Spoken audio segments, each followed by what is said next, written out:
Hello everyone, Radhe Radhe सभी को। कैसे हैं आप सब? होप करती हूँ आप सब बहुत अच्छे होंगे गाइज।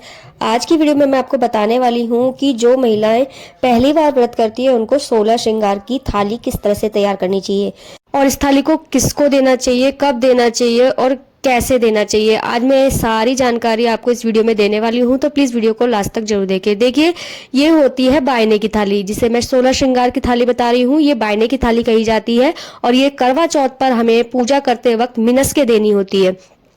तो देखिए गाइस, सबसे पहले आपको इस थाली में आपको सुहाग का सामान रखना है सारा। देखिए, सबसे पहले तो आपको सूट साड़ी, जो भी आपकी सासू माँ जेठानी, आपकी कोई नंद हो आपसे बड़ी और सुहागन हो, तो आप उनको सूट या साड़ी जो भी वो पहनती हैं, तो सबसे पहले वही थाली में रखिए। और साड़ी में अगर ब्लाउज पीस नहीं है तो आप ब्लाउज पेटीकोट लगा कर इस तरह से मतलब साड़ी को पूरा तैयार करके जब दें। और साथ में आपको चूड़ियाँ रखनी है थाली में, चूड़ी लाल मैरून, मतलब कांच की चूड़ी रखनी है आपको, प्लास्टिक की चूड़ी यहाँ नहीं रखनी। साथ में सिंदूर रखना है, सिंदूर सूखा या लिक्विड जैसा भी वो लगाती हो आप रख सकते हैं। उसी के साथ साथ आपको बिंदियाँ रखनी है। अगर वो फैंसी बिंदी लगाती है तो फैंसी रखे, प्लेन बिंदी लगाती है तो प्लेन रख सकते हैं। यहाँ पर मैंने महावर रखी है। महावर बहुत शुभ होती है, तो महावर को जरूर रखें सुहाग के सामान में। और मैं आपसे एक बात और कहना चाहती हूँ कि देखिए, सामान चाहे थोड़ा रखें लेकिन अच्छी क्वालिटी का दें। मतलब ये पूजा हुआ सामान होता है, तो आप चाहे कम कम सामान रखें लेकिन ऐसा दे जो वो यूज कर सके। क्योंकि देखिए, पूजा हुआ सामान इधर उधर बिखरा हुआ रहे, इधर उधर कोई यूज ना करे, तो वो अच्छी बात नहीं है। इससे सही आप कम दें लेकिन अच्छा दें। तो यहाँ आप पहली बार थाली तैयार कर रही है, तो जितना भी सामान आप दे रही हैं तो अच्छी क्वालिटी का ही दे। अब यहाँ पर मैंने देखिए काजल रख दिया है, मेहंदी रख दी है। मेहंदी मैं दो तरह की रख रही हूँ, क्योंकि देखिए कौन वाली मेहंदी भी केमिकल वगैरह की बनी होती है। तो एक मेहंदी का पाउच में हरी मेहंदी का पाउच रखूंगी। नेहा हिन्ना की मेहंदी जो आती है वो रख रही हूँ। उसी के साथ साथ आप कंघा, शीशा, नेल पेंट और कोई छोटी मोटी क्रीम अगर वो लगाती हैं तो आप वो भी रख सकते हैं।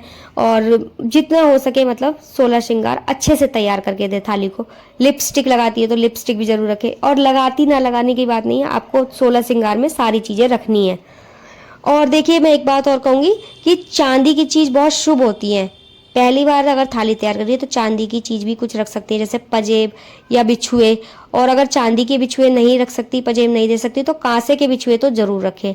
कांसे के बिछुए बहुत शुभ होते हैं, जैसे चांदी के होते हैं ना, तो आप कांसे के बिछुए रख सकती हैं। उसी के साथ साथ फल जरूर रखें थाली के अंदर। कोई भी फल रखें जो आपका मन करे, वो थाली के अंदर फल जरूर रखें। इसी के साथ थोड़े से ड्राई फ्रूट भी रखने हैं। देखिए, कहीं कहीं मिट्टी का करवा दिया जाता है, तो कहीं कहीं चीनी का, या फिर कहीं कहीं ऐसा होता है कि तांबे का, पीतल का, इस तरह का कलश दिया जाता है, मतलब लोटा जिसे बोलते हैं। तो आपके यहाँ जैसा भी करवा दिया जाता है, लेकिन करवा जरूर देना चाहिए। उसके अंदर आपको कुछ ना कुछ अनाज भर के या बताशे भर के या ड्राई फ्रूट, जो मैंने अभी आपको कटोरी में दिखाए वही ड्राई फ्रूट आप उसके अंदर भर के दे सकते हैं। या फिर पुए वगैरह भर के, मतलब इस तरह से करवे को भर के दिया जाता है सासू माँ को। तो हमारे यहाँ चलता है चीनी का करवा, जिसमें हम अनाज भरते हैं। अनाज में हम गेहूं भी भर सकते हैं या चावल भी भर सकते हैं। और उस करवे पे आप तिलक करें, कलावा बांधे, और जब उसमें दक्षिणा लगा करके, मतलब उसी करवे में आपको दक्षिणा भी दबानी होती है। जितनी भी दक्षिणा आप रखना चाहते हैं वो दक्षिणा दबाएं, तब वो करवा बायने के साथ दिया जाता है। तो फिर आपको क्या करना है, जितना भी श्रृंगार का सामान उस पर थोड़े से चावल जरूर छिड़कने हैं। ये सब काम आपको पूजा के समय ही करना है। शाम के समय जब आप पूजा करते हैं उसी समय करना है। ये सारा सामान आपको वहीं पर रखना है, तब पूजा करनी है। तो पहले देखिए, ये सारा सामान आप करवा माता को अर्पण करेंगी, फिर उसके बाद आपको ये लास्ट में मिंसना होगा। तो अब मैं आपको बताती हूँ मिंसा कैसे जाता है। देखिए, सारा सामान जितना भी आपने सासू माँ के लिए तैयार किया है, खाने का और सुहाग का सामान, और वो जो सागर मैंने आपको बताया कि हम वो देते हैं करवा चीनी का, आप जो भी करवा देती हो मिट्टी का या कैसा भी, तो वो जरूर रखें। तो सारा सामान एक जगह इकट्ठा करके हथेली पर थोड़ा सा जल लेना है आपको। पहले तो आपको सुहाग के सामान पर थोड़े से चावल छिड़कने, क्योंकि बहुत शुभ होते हैं। उसके बाद आपको हथेली पर जल लेना है और जल को सीधे हाथ की तरफ 3 बार फिराना है सारे सामान के ऊपर से। और इस तरह से मतलब फिर पल्लू लेकर अपना, और तब छूना है सारे सामान को। मतलब ये होता है मिंसना, मतलब पूजना। अब हमने ये सामान मिंस दिया, पूज दिया। अब ये हम अपने से किसी बड़े को दे सकते हैं, चाहे आप सासू माँ को दें, जिठानी को दें, या अपनी अब से बड़ी कोई नंद है उनको दे सकती हैं, या कोई नहीं है तो आप मंदिर में पंतानी को भी देकर आ सकते हैं। लेकिन इतना ध्यान रखें, ये सारा सामान किसी सुहागिन महिला को ही दें।